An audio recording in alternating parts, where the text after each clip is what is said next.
Hi everyone, so today's look is the Drama Geek. She's sort of like a throwback to old Hollywood, sort of retro style, a bit of a rockabilly, maybe friends with the goth. She's more of a true artist type. She's not just trying to, you know, get her face out there later in life. She really enjoys art. She might be a local theater actress, a model. She may even be a Hollywood actress. She has tons of careers that she'd like to pursue if she doesn't get into acting, maybe journalism. She's serious, but she knows how to have fun.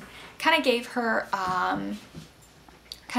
a more serious red lip because it's the more sort of classic rockabilly look, but I think as long as you keep the eyes soft, you can kind of pull it off depending on what you're wearing.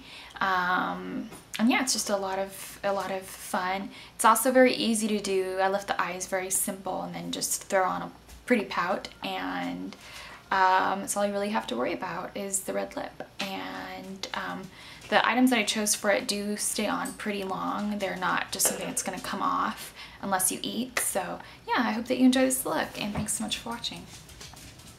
Alright, so I've already applied Urban Decay Primer Potion all over the lids. Now I'm going to be taking this e.l.f. cream eyeshadow, and this one is in Candlelight. This is just really pretty smooth champagne color. And we're going to pat that all over the eyelid. And we're also going to get a little bit into the crease. And then just sort of pat it down.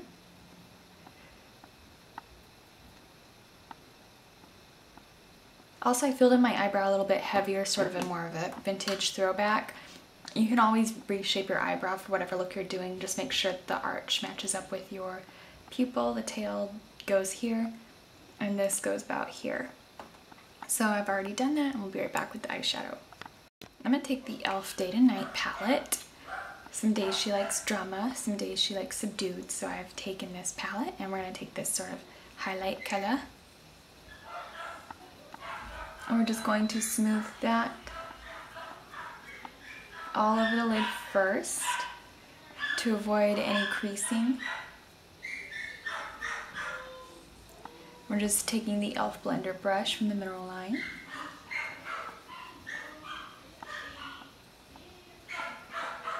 And then I'm just going to get to the arch last and just blend that all around. And then by the time you get to the second eye, if you have any creasing, you could just pat off the excess before you blend. I'm going to take that sort of taupey color. This is actually a really good version of Satin Taupe. And we're just going to start at the sort of deep inner socket area, and we're just going to start blending that out.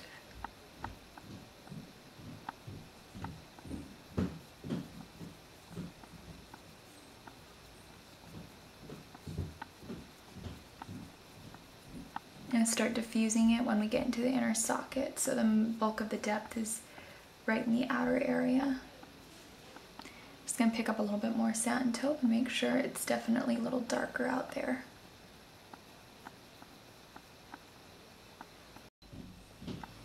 Now we just did a little bit of the Physicians Formula.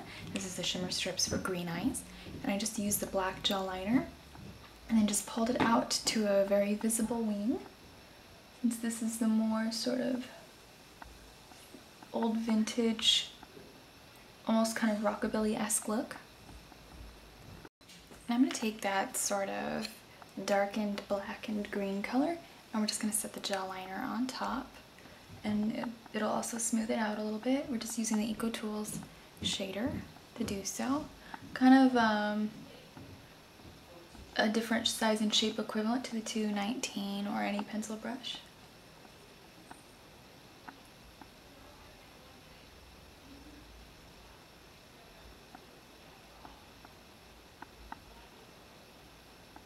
And this color is kind of a good dupe of MAC's Plumage that we're using right here.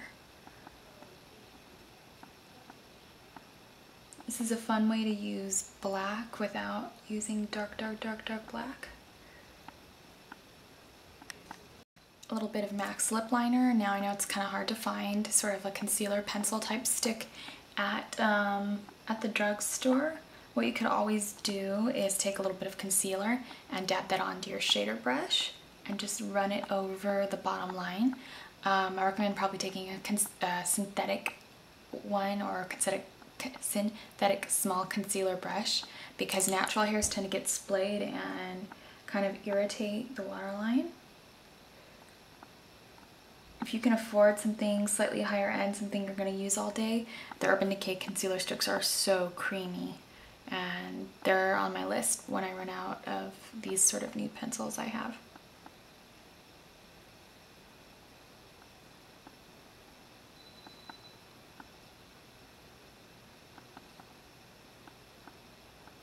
So just get that all clean, very vintage, old schoolish.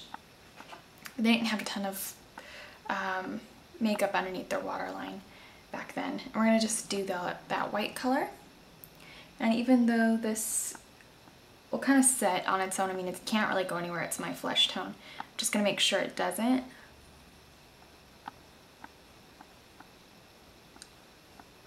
And then if you want a little bit of dimension, you can also take that sort of taupe color if you wanted to. And then just sort of take a clean dry tissue and tap off the shader brush, and then just go under it with that taupe color. Just in the outer bit. You could pop on mascara. Now for my skin, I just put on a little bit of liquid, and then I dusted Pumpkin and Poppy Cosmetics over my face to sort of clean it up and make it look very matte.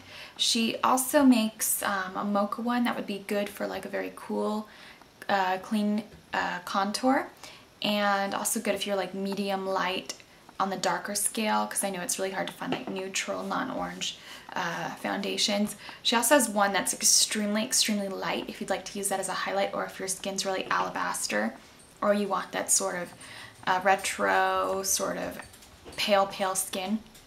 Her blushes are very neutral. They don't contain a lot of bold colored pigments that you would need, you know, carmine and red lake dyes for. So I'm just going to be using a little bit of rose gold blush because it's very soft and sweet. So I'll put a link to Veggie Beauty's company, Pumpkin Poppy Cosmetics. It's sold on Artfire, and it's pretty affordable. It's not like $1 like e.l.f. or anything, but it's pretty inexpensive. So I'm just going to buff that on with my e.l.f. stippling brush. It's good for your skin too, so it's worth a little bit more of the asking price. They didn't really wear bright blush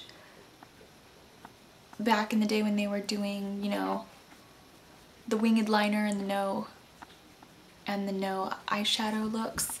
So I think this is a good option. And then there's the rose gold blush. It's just a softer dupe of Orgasm. It's not as peach. And then for lips, I just filled them in with Milani Lip Flash and Hot Flash. This is just a really pretty cherry red.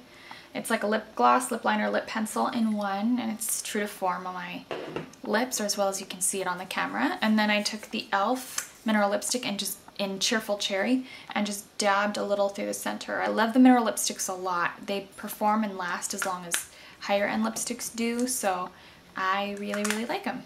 So yeah, this is sort of my vintagey drama queen rockabilly girl, and I hope that you enjoyed this look.